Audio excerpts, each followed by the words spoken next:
Arrowroot is a starch obtained from the rhizomes of several tropical plants, traditionally Maranta arundinacea, but also Florida arrowroot from Zamia pumila, and tapioca from cassava, which is often labeled as arrowroot.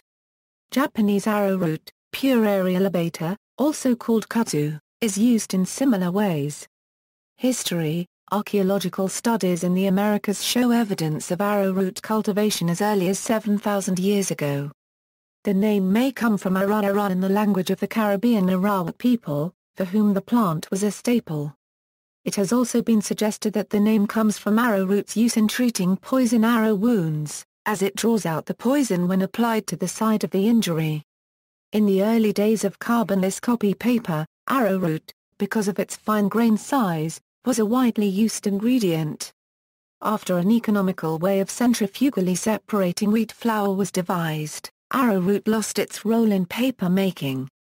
Cultivation in St. Vincent and the Grenadines. St. Vincent has a long history of arrowroot production. The industry arose from humble beginnings as the food and medicine of the Carib and Garifuna peoples to the status of a major export of St. Vincent during the period 1900 to 1965. It became an important commodity in colonial trade in the 1930s. As the sugar industry declined in the 19th century, cultivation of arrowroot was developed to fill the void. Since then, the area cultivated has declined steadily as the crop has been eclipsed by competition from other crops, particularly bananas. Evidence of its former glory is indicated by the ruins of the various magnificent 19th-century factories located in valleys on the St. Vincent mainland. Arrowroot cultivation is now concentrated on farms located north of the Rebecca River, particularly in the Oa area. This is also the area where the population of Carib descent is concentrated. Indiana, 1998-99, the industry produced 312,000 lb of starch, about 3% of the peak level in the 1960s. In the past, the St. Vincent arrowroot industry played an important role in the economy of the island, contributing close to 50% of the country's foreign export earnings, and was the principal source of employment and income of the rural people from the 1930s to the 1960s. The plant is propagated from other rhizomes and cultivation takes place at elevations up to 300 meters on the eastern and windward-facing side of the highlands of St. Vincent. Cultivation covers an area of about 3,700 ha and some 80% of the crop is grown by small farmers. The arrowroot plant is very hardy and not very demanding in its requirements. St. Vincent, particularly the northeast coast, provides the ideal growing conditions for optimal yields. Deep, well-drained, slightly acidic soils and a hot, humid climate. Some farmers produce the crop by shifting cultivation on the cleared forested slopes. The harvesting season extends from October to May. On the larger estates, the harvesting of the rhizome usually proceeds from the base of a hill towards the top. Harvesting involves breaking off the rhizome from the shoot. Planting and harvesting are interrelated in that when the rhizomes are harvested the shoot is replanted at the same time. In St. Vincent, much use is made of rural unemployment and many women workers are involved in the various phases of operation.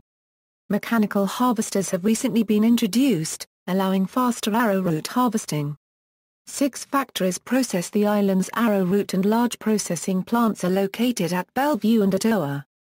Starch extraction process. Arrowroot tubers contain about 23% starch. They are first washed, and then cleaned of the paper-like scale. The scales must be carefully removed before extracting the starch because they impart a disagreeable flavor. After removing the scale, the roots are washed again, drained and finally reduced to a pulp by beating them in mortars or subjecting them to the action of a wheel rasp. The milky liquid thus obtained is passed through a coarse cloth or hair sieve and the pure starch, which is insoluble, is allowed to settle at the bottom. The wet starch is dried in the sun or in a drying house. The result is a powder, the arrowroot of commerce, that is quickly packed for markets in airtight cans, packages or cases. Arrowroot starch has in the past been quite extensively adulterated with potato starch and other similar substances. Pure arrowroot, like other pure starches, is a light, white powder, odorless when dry, but emitting a faint, peculiar odor when mixed with boiling water, and swelling on cooking into a perfect jelly, which can be used to make a food that is very smooth in consistency. Unlike adulterated articles, mixed with potato flour and other starches of lower value, which contain larger particles. Cooking.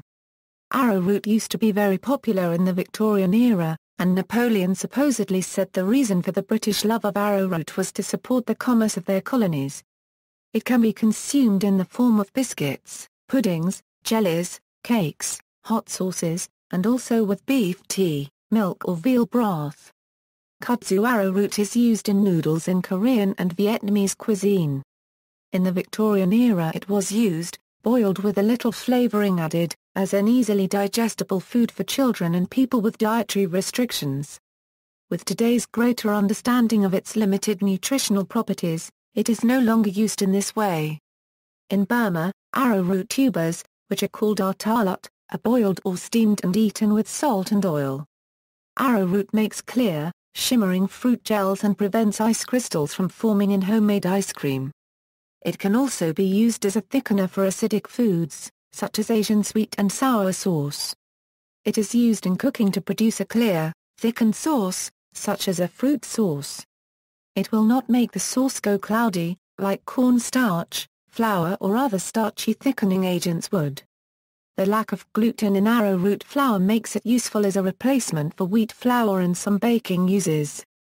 Like other pure starches, however, arrowroot is almost pure carbohydrates and devoid of protein, thus it does not provide a complete substitute for wheat flour for bread making, which requires gluten. Arrowroot thickens at a lower temperature than flour or cornstarch, is not weakened by acidic ingredients, has a more neutral taste, and is not affected by freezing. It does not mix well with dairy, forming a slimy mixture. It is recommended that arrowroot be mixed with a cool liquid before adding to a hot fluid. The mixture should be heated only until the mixture thickens and removed immediately to prevent the mixture from thinning. Overheating tends to break down arrowroot's thickening property. 2 teaspoons of arrowroot can be substituted for 1 tablespoon of cornstarch, or 1 teaspoon of arrowroot for 1 tablespoon of wheat flour. References: This article incorporates text from a publication now in the public domain, Award, Artemis. The Grocer's Encyclopedia A. External links: Arrowroot paper,